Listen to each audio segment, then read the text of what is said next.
Hi, I'm Life Coach Landry, and the topic is good public speaking without fear.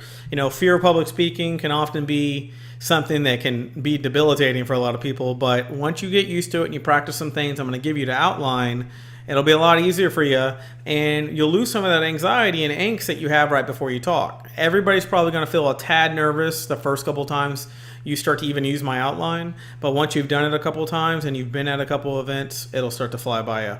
Okay? Fortunately, unless you're a master at reading from a teleprompter, you work for some kind of news agency where you've been doing it for 10 years. Public speaking for a lot of people, sometimes it's new. Let's say you're a first-year job person.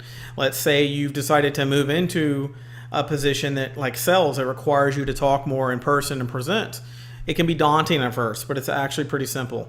Number one, I want you to thank the introducer or audience and members as soon as you walk up. Okay, so if you're using a podium, you want to thank them right away. If you're doing PowerPoint slides, you want to kind of kick them off with just think, hey guys, thanks for making the time to come here today. I know your schedule's kind of crazy. If it's at work, if it's at a podium, you want to thank the audience just for, taking the time to want to listen to you and find your information of value.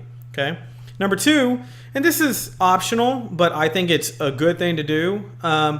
Warm them up with 15 to 30 seconds. And just kind of talking to them about anything, kind of like, throw a joke out there, just warm them up, a little bit. So they're in that listening mode versus judging mode. Okay. Number three is you want to say why your topic's important, and you want to make some main points, bullet points about what you're going to be talking about. Okay. So why the topic's important, and then 2 to 3 things about what you're going to be covering. Okay. Make point one.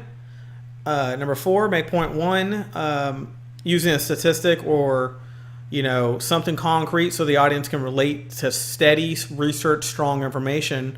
And then number 5 and even number 6, I want you to throw some anecdotes out there.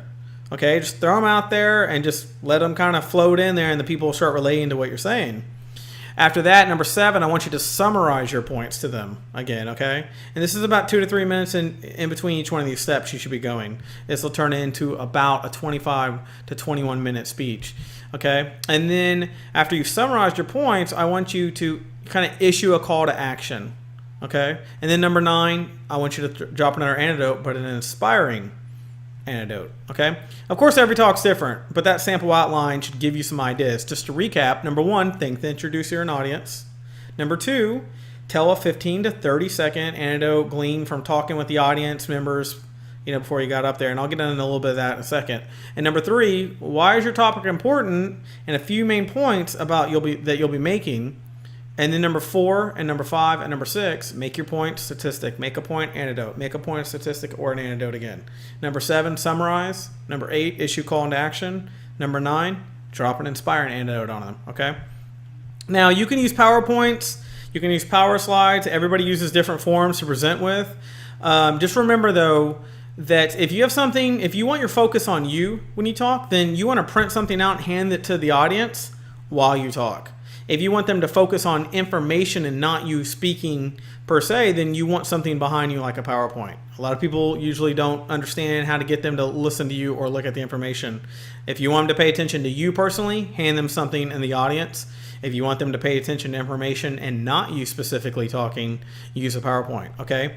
Right before you talk, take a couple of deep breaths. But what I really want you to do, and this is my biggest piece of advice for people to really make you comfortable, before you talk, I want you to get there early, and I want you to walk the audience. Say hi to them, introduce yourself, crack some jokes, because by the time you do all that and you walk the room and then you get up there to talk, you're going to find that all of a sudden you're going to get real comfortable because you feel like, hey, I kind of know the people now. It's not like I just walked up here and I'm unfamiliar with my audience. You're going to know your audience. It's going to be a comfort level you didn't have before you went and walked the room before giving your speech. Don't be the person that just walks out on stage when it's time to talk. Unless you're a professional or you've been doing YouTube videos like me, or you're a podcaster or a radio show guy or a speech giver or a salesperson, unless you've done this for years, you're going to be uncomfortable if you don't warm up. And so that's pretty important. Remember, walk the audience, shake hands, introduce yourself, and crack some jokes with some people. By the time you get on stage, you'll be 1,000 times more comfortable. Okay, yeah, you might want to slow down, too. You don't want to just get up there and start speed racing now that you're comfortable. But what you want to do is, the idea here is you want the word comfortable to start crossing your mind. Hey, I feel pretty good about this. I'm a little confident. Okay. And in case you might find it helpful, go through my YouTube videos, look how I introduce myself, look how I end it. I always have a closing and an ending because I have information in the beginning that I want established, and I have information that I want you to take away by the end of it. But the body of work's important, and that's why you want to talk about the subject, right? Now, even if you don't have a talk coming up, if you'd like to work towards good public speaking without fear, you might want to plan a brief talk or a practice.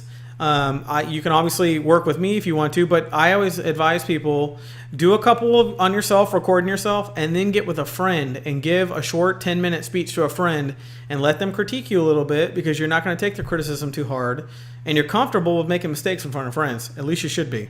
Okay, so if you found this information of value to you and you want to show your appreciation, you can click on the donation link below. And if you want to work on these skills, and public speaking is something that you just, no matter how hard you try, you have a lot of anxiety about, you can contact me at the email below, and I can work with you personally on an upcoming speech that you might have. I can even help you write a good speech. Okay, so I hope this information is helpful to you, and I will talk to you soon.